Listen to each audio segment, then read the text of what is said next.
Hello, എല്ലാവർക്കും എൻ്റെ evening kitchen വ്ലോഗിലേക്ക് സ്വാഗതം. അപ്പോൾ നമുക്കിന്ന് കുറച്ച് ചാളയും വേളൂരിയും കിട്ടിയിട്ടുണ്ട് കേട്ടോ. കുഞ്ഞ് ചാളേനെ ആദ്യം തന്നെ ഒന്ന് സെപ്പറേറ്റ് ആക്കട്ടെ കേട്ടോ. അപ്പോൾ ചാള ഇന്നത്തേക്കുള്ള കറി ഉണ്ടാക്കാം. മുളക് ചാറാണ് കേട്ടോ വെക്കാൻ പോകുന്നത്. കുടംപുളിയൊക്കെ ഇട്ട് വറ്റിച്ച് കറി വെക്കാൻ പോവാണ് കേട്ടോ. പിന്നെ വേളൂരി ഇന്നത്തേക്ക് കുറച്ചെടുത്ത് ഫ്രൈ ചെയ്യാം. പിന്നെ കുറച്ച് തേങ്ങ അരച്ച് കറി വെച്ചിട്ടുണ്ടെങ്കിൽ നാളത്തേക്ക് ആവുമല്ലോ. അപ്പോൾ ഞാനൊന്ന് വെട്ടിയെടുക്കട്ടെ കേട്ടോ. അപ്പോൾ അത് ചാള വെട്ടിക്കഴിഞ്ഞിട്ടുണ്ട്. ഇനി വേളൂരിയും കൂടി വെട്ടിയെടുക്കുവാണ്.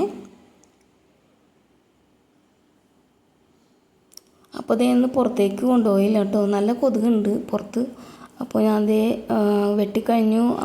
അവിടെയൊക്കെ ക്ലീൻ ചെയ്തിട്ടതിന് ശേഷം കുടിക്കാനുള്ള വെള്ളം അടുപ്പത്തേക്ക് വെച്ചു കേട്ടോ. പിന്നെ അതേ വറക്കാനുള്ള വേളൂരിയിലേക്ക് മസാലയൊക്കെ പരട്ടി വെക്കുവാണ്. അങ്ങനെ ഇത് മീനെല്ലാം വെട്ടി കഴുകി റെഡിയാക്കി വന്നപ്പോഴേക്കും കുടിക്കാനുള്ള വെള്ളം വെച്ച് ചൂടായിട്ടുണ്ട്. അത് ഇറക്കി വെച്ചതിന് ശേഷം രാത്രിയിലേക്ക് കുറച്ചരി കുക്കറിൽ ഇടുന്നുണ്ട്. ഉച്ചത്തെ കുറച്ച് ബാക്കി ചോറുണ്ട് കേട്ടോ.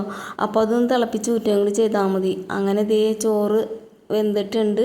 ഒരു വിസിലടിച്ചപ്പോഴേക്കും ഇറക്കി വെച്ചു. പിന്നെ കുഞ്ഞുങ്ങൾക്ക് കുറച്ച് കുറുക്കുണ്ടാക്കണം കേട്ടോ. അപ്പോൾ അതും കൂടി ഒന്ന് ഉണ്ടാക്കി എടുക്കുന്നുണ്ട്. പിന്നെ ഇതേ ചാള മുളക് ചാറ് വെക്കാനുള്ളതിലേക്ക് പച്ചമുളകും ഇഞ്ചിയും കുറച്ച് ചുവന്നുള്ളി എല്ലാം ഒന്ന് ചതച്ചെടുക്കുന്നുണ്ട്.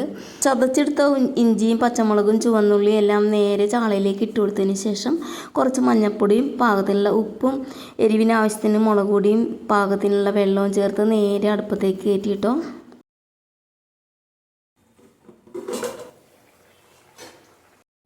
അങ്ങനെ ചാളക്കറി റെഡി ആയിട്ടുണ്ട്. അത് ഇറക്കി വെച്ചതിന് ശേഷം വറക്കാനുള്ള പരിപാടിയിലേക്ക് കടക്കുവാണ്. അഖിലൊന്ന് നേരത്തെ വന്നിട്ടുണ്ടായിരുന്നു. അപ്പോൾ കുഞ്ഞുങ്ങൾ രണ്ടുപേരും ഫ്രണ്ടിൽ നിന്ന് അച്ഛയുടെ അമ്മയുടെ ഒക്കെ കൂടി ഒന്ന് കളിക്കുവാണ്. അപ്പോൾ അത് വേളൂരി വറക്കാനുള്ളത് ഇട്ട് കൊടുത്തു. മോൾക്ക് ഒരുപാട് മൊരിയൊന്നും ഇഷ്ടമല്ല കേട്ടോ. അപ്പോൾ അവൾക്കുള്ളത് കുറച്ച് മാറ്റി വെച്ചതിന് ശേഷം ബാക്കിയുള്ളത് നല്ലപോലെ മൊരിയിച്ചെടുക്കുന്നുണ്ട്. പിന്നെ അത് വേളൂരി കറി ഉണ്ടാക്കണം. തേങ്ങ അരച്ചാണ് ഉണ്ടാക്കുന്നത്. അപ്പോൾ അതിനായിട്ട് അരപ്പ് റെഡിയാക്കി വെച്ചിട്ടുണ്ടായിരുന്നു. അതിലേക്ക് ഇഞ്ചിയും പച്ചമുളകും ചുവന്നുള്ളിയൊക്കെ ചതച്ചിട്ടു. അരപ്പും കൂടി ചേർത്ത് പാകത്തിനുള്ള വെള്ളവും എല്ലാം ചേർത്ത് ഇതേ കറി അടുപ്പത്തേക്ക് കയറ്റിയിട്ടുണ്ട് കേട്ടോ. അപ്പോൾ ഇതൊക്കെ കഴിഞ്ഞപ്പോഴേക്കും പാത്രങ്ങളെല്ലാം കഴുകി കൗണ്ടർ ടോപ്പൊക്കെ തുടച്ചിട്ടുണ്ട്. കറി അടുപ്പത്തേക്ക് കയറ്റിയതിന് ശേഷം മോളെ ഏൽപ്പിച്ച് ഞാൻ കുളിക്കാൻ പോയിട്ടാണ്. കുളിയൊക്കെ കഴിഞ്ഞ് വന്നപ്പോഴേക്കും കറി ഇതേ ഇവിടെ റെഡി ആയിട്ടുണ്ട്. അങ്ങനെ ഇതേ ഇന്നത്തെ പണികളെല്ലാം നേരത്തെ കഴിഞ്ഞു. ഞാൻ ഇതേ വിളക്ക് വെക്കാൻ പോവുകയാണ്.